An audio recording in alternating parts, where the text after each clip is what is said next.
Bismillahirrahmanirrahim. Assalamualaikum warahmatullahi wabarakatuh. Perkenalkan, di sini saya Nur Hikmah dengan NIM 2020 A1H124 dari Universitas Muhammadiyah Mataram, kelas D PGSD VKIP semester 2. Di sini saya akan mengerjakan tugas UAS dari mata kuliah anti korupsi, yaitu mereview kasus-kasus korupsi yang ada di Indonesia, baik dari skala desa, kecamatan, provinsi maupun nasional. Dan di sini saya akan mereview kasus korupsi tingkat desa, yaitu kasus korupsi dana desa yang dilakukan oleh mantan Kades Cianjur. Kapolres Cianjur, Jawa Barat menangkap 3 mantan Kades Cianjur dalam 6 bulan terakhir. Mereka masuk bui karena disangka melakukan tindak pidana korupsi dana desa dengan total miliaran rupiah. Kapolres Cianjur AKBP Muhammad Rifai mengatakan, mantan kepala desa itu umumnya menggunakan dana bantuan dari pemerintahan pusat untuk memperkaya dirinya sendiri, seperti membeli kendaraan dan lain-lainnya. Yang terbaru, kami menangkap mantan kepala desa Singadangasi, Kecamatan Karangtengah, Cianjur, Dedi Setiadi. Dia telah menggelapkan uang dana desa sebesar 362.200.000. Dana yang seharusnya digunakan untuk pembangunan desa dan badan usaha milik desa digunakan untuk memperkaya dirinya, kata Rifai.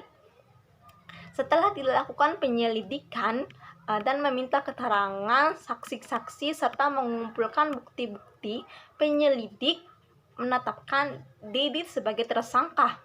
Petugas menyita sejumlah berkas buku APBDes tahun 2017 dan 2018, 2 surat perintah pencairan dana desa tahun 2017 dan 2018, serta 2 fotokopi SPJ BUMDes fiktif tahun 2017 dan 2018, fotokopi rekening pencairan dana, fotokopi surat pembentukan BUMDes, dan surat pengangkatan Kades.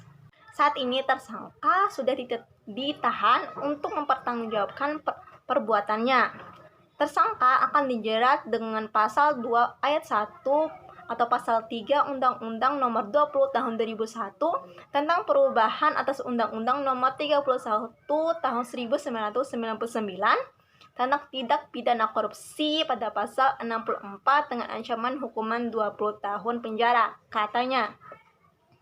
Sebelumnya, petugas juga menangkap mantan kepala desa Bunisari, Kecamatan Warungkondang, Rahmawati atas tindak pidana korupsi dana desa tahap 3 2019. Dia dinilai merugikan negara sebesar 304 juta rupiah. Perkara korupsi ini sudah memiliki kekuatan hukum tetap. Seorang lagi yang ditangkap yakni Dadan, mantan Kades Cimacan, Kecamatan Cipanas. Dia disangka melakukan tindak pidana korupsi dana desa tahun anggaran 2018 sebesar 900 juta. Selama 6 bulan, 3 orang mantan Kades yang kita tangkap karena melakukan korupsi dana desa, jelas Rifai. Dia menambahkan pihaknya akan terus melakukan pengembangan dan penyelidikan terkait korupsi di desa lain. Kita akan melakukan pengembangan dan penyelidikan agar tidak ada lagi penyelewengan dana desa, tutupnya. Lanjut, kita akan membahas cara pencegahan dan penindakan terhadap kasus korupsi dana desa. Menurut penelitian Indonesia Corruption Watch ICW atau Kurnia Ramadana mengusulkan ada 3 cara untuk mencegah perluasan korupsi dana desa yang semakin merebak. Langkah ini perlu dilaksanakan agar dana desa yang meningkat setiap tahun benar-benar dirasakan oleh masyarakat. Cara pertama adalah upaya pencegahan melalui pengawasan formal dan non-formal. Pengawasan formal bisa dilakukan dengan cara memaksimalkan peran dari satuan tugas dana desa yang telah dibentuk oleh Kementerian Desa untuk melakukan pelatihan kepada pendamping dan kepala desa. Selain itu, perlu meningkatkan kapasitas perangkat desa oleh Kementerian Dalam Negeri sehingga bisa mencegah korupsi karena ketidakmampuan perangkat desa dalam mengelola anggaran. Selain pengawasan formal, kata dia perlu juga pengawasan informal, di mana perlu keterlibatan masyarakat desa. Karena itu, pemerintah desa perlu membuka akses informasi. Upaya yang kedua adalah penindakan dan pemberian efek jerah.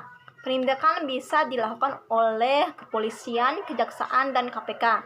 Karena sumber daya manusia KPK terbatas, maka peran terbanyak sebaliknya diambil kepolisian dan kejaksaan, sehingga tidak ada lagi pelanggaran hukum dalam pengelolaan dana desa.